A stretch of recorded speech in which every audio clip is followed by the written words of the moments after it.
और अब आपके पास क्या कुछ नई जानकारी आई है, जल्दी से बताएं। दरअसल रितु बता दें कि मुठभेड़ 5 घंटे से अधिक समय हो गया है, जो लगातार रुक रुक करके मुठभेड़ उस इलाके में चल रही। 12 से ज्यादा नक्सली मारे गए, अत्याधुनिक हथियार बरामद हुए और नक्सलियों का पूरा एक डंपिंग यार्ड भी वहां पर बरामद किया गया है। इस मुठभेड़ में हमारे 2 जवान शहीद हो गए, 2 जवान घायल हो गए। M17 जो हेलीकॉप्टर है वो रवाना हुआ है शहीद जो घायल जवान है उनको रेस्क्यू करके वहां से निकालने के लिए। दरअसल मैं बता दूं कि बीजापुर इलाके का जो महाराष्ट्र से जुड़ा हुआ बॉर्डर का जो इलाका है, नेशनल पार्क क्षेत्र जिसे बोला जाता है, काफी घना जंगल का इलाका है। उस इलाके पर नक्सलियों का बड़ा जमावड़ा था।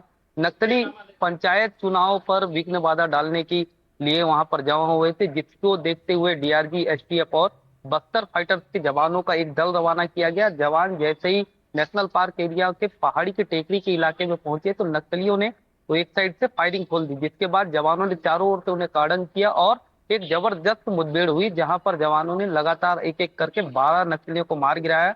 12 नक्सलियों के 100 भी बरामद हो गए, इसमें कुछ महिला नक्सली भी हैं और AK-43 इंसास जैसे हथियार भी इसमें बरामद हुए। इसका मतलब अगर बड़े हथियार वहां पर बरामद हुए तो बड़े कैडर के नक्सलियों की मौजूदगी थी। हालांकि नक्सलियों की शिनाख्त नहीं हुई कि किस स्तर के नक्सली हैं और कौन कौन जो इस एरिया में शामिल नक्सली है वो उस मुठभेड़ में शामिल थे। मगर ये भी अभी बताया जा रहा है कि उस इलाके में सर्चिंग अभी भी जारी है, रीएनफोर्समेंट भेजी गई है और कुछ और भी नक्सलियों के मारे जाने की खबर है। जी अतिरिक्त फोर्स भेजे जाने की भी जानकारी है क्या? रवाना कर दिया गया है, कब तक पहुंचेगी?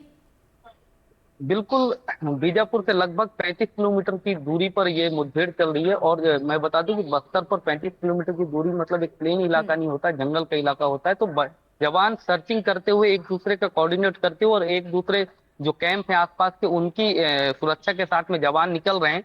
पूरा फोर्स चारों ओर से निकला हुआ है, पास के जिले की भी फोर्स उस ओर रवाना की गई है। तो निश्चित तौर पर कि जो वहां पर हमारी जो जवान फंसे हुए हैं मुठभेड़ में उनको कॉर्डन करने के लिए और भी फोर्स निकाली गई है। जी तो और भी फोर्स मौके के लिए रवाना कर दी गई है। अब देखिए, जवान जो घायल हुए थे उनकी स्थिति को लेकर कोई अपडेट आपके पास?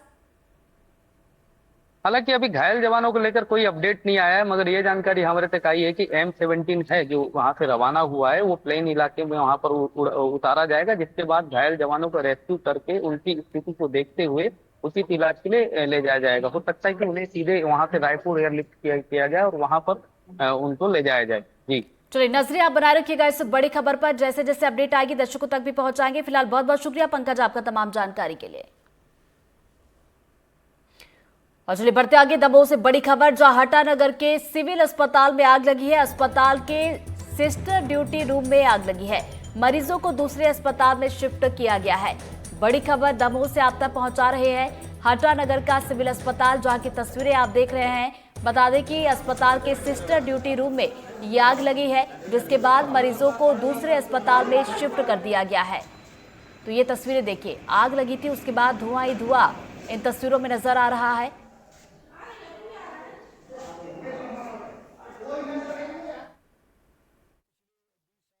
मॉर्निंग ड्यूटी मेरी थी और 9:05 पर मैंने 2 पेशेंटों को एडमिट किया हॉस्पिटल में, उनका ट्रीटमेंट किया और सिस्टर अंदर पेशेंटों के लिए ड्रिप वगैरह इंजेक्शन वगैरह लगा रही थी।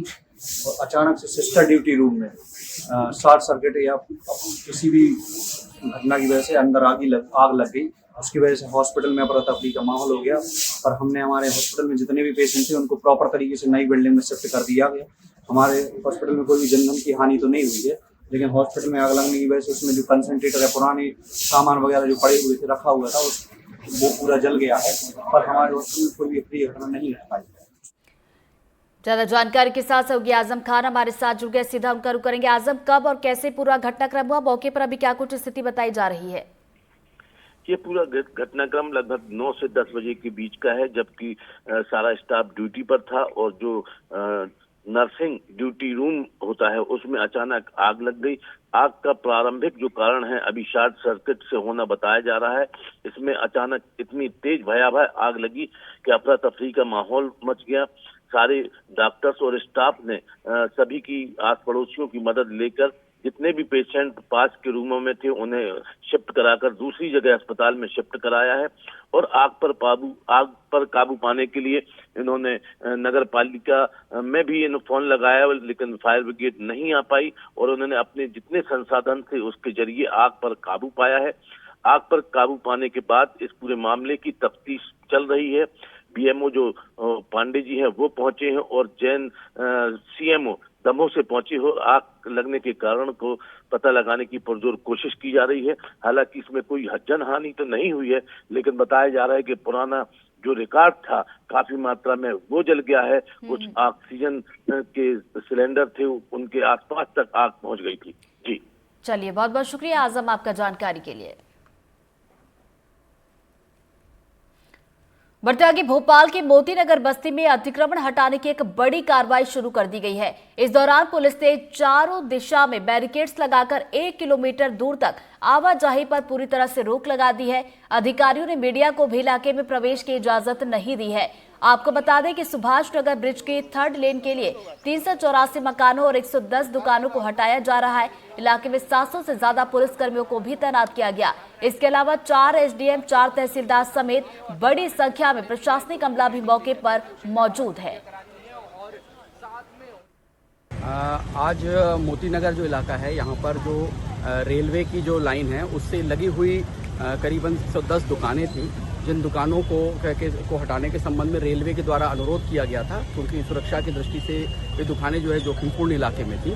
तो अतः उनके रेलवे के अनुरोध में हमारी जो एक संयुक्त टीम है, जिसमें राजस्व, पुलिस, नगर निगम और रेलवे के सभी कर्मचारी जो हैं, उनका एक संयुक्त दल है। इनके द्वारा यह 100 दुकानों को हटाने की कार्रवाई की गई है और इसके संबंध में जो संबंधित दुकानदार हैं वे माननीय हाईकोर्ट उच्च न्यायालय भी रिलीफ के लिए पहुंचे थे, जहां पे भी उनका जो है उसको स्वीकार कर दिया गया। और उसके उपरांत जो है आज जो बेसिकली सुरक्षा की दृष्टिगत से उनको जो है यहाँ से विधिवत हटाने की कार्रवाई उनकी सहमति से की गई है। दुकानें प्रारंभिक रूप से जो उनको सूचना दी गई थी, उसके बाद से लोगों ने स्वयं ही दुकानें जो हटाना शुरू कर दिया था। आज मात्र जो उसका जो मलबा उसको जो विधिवत तरीके से उनको आज हटाया गया है। मोतीनगर इलाके से अतिक्रमण देखिए हटाया जा रहा है और करीब 1.5 किलोमीटर पहले ही पुलिस ने 3 लेयर बैरिकेडिंग कर लोगों को रोक दिया है। ज्यादा जानकारी दे रहे हैं हमारे सहयोगी आकाश द्विवेदी।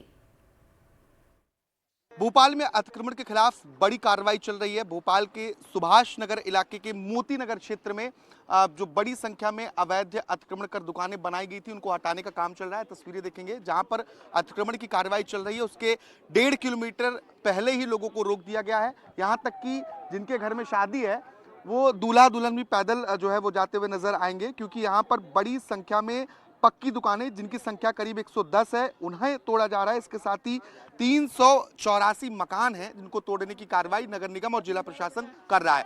700 पुलिस के जवान, लगभग भोपाल के सभी थानों के पुलिस को यहाँ तैनात किया गया है सुरक्षा के लिहाज से, क्योंकि ये जो अतिक्रमण तोड़ने की कार्रवाई है इसके पहले भी की जानी थी, लेकिन पुलिस बल मिलने की वजह से नहीं की जा सकी। अभी जो इनकी सपोर्टिंग मकानें हैं, जिनकी संख्या 384 के आसपास है, उन मकानों को भी तोड़ा जा रहा है, क्योंकि सुभाष नगर ब्रिज की 3rd लेन, इसके अलावा रेलवे की जो 4थी लाइन बिछनी है, उसको लेकर ये अतिक्रमण हटाना बेहद ज़रूरी है। तो आप दूर तक जो तस्वीर देखेंगे, यहाँ पर ना किसी अनधिकृत व्यक्ति, ना सामान्य व्यक्ति को जाने की इजाज़त है और ना ही मीडिया को अंदर जाने दिया जा रहा है। तो सुरक्षा बनी रहे इस लिहाज से ये कार्रवाई चल रही है। गोविंदपुरा थाना क्षेत्र के थाना प्रभारी मेरे साथ मौजूद हैं, मैं सर से बातचीत कर लेता हूं। सर, कितना पुलिस बल यहाँ पर मौजूद है और इतनी अधिक सुरक्षा क्यों लगाई गई है? प्रॉपर अतिक्रमण हटाने की कार्रवाई चल रही है और तकरीबन 700 से 750 पुलिसकर्मी और महिला बल यहाँ पे उपलब्ध है, जो सुरक्षा की दृष्टिगत यहाँ लगाया गया है, जिससे शांतिपूर्वक कार्य को संपन्न किया जा सके। अभी तक कोई अप्रिय स्थिति, कोई विरोध, किसी तरह की आपत्ति किसी ने ली? नहीं, किसी ने विरोध नहीं किया। स्वेच्छा से सबने अपने सहयोग से अपने स्वयं ही दुकानें हटा ली, अपना सामान हटा लिया है और नगर निगम अमले द्वारा उनका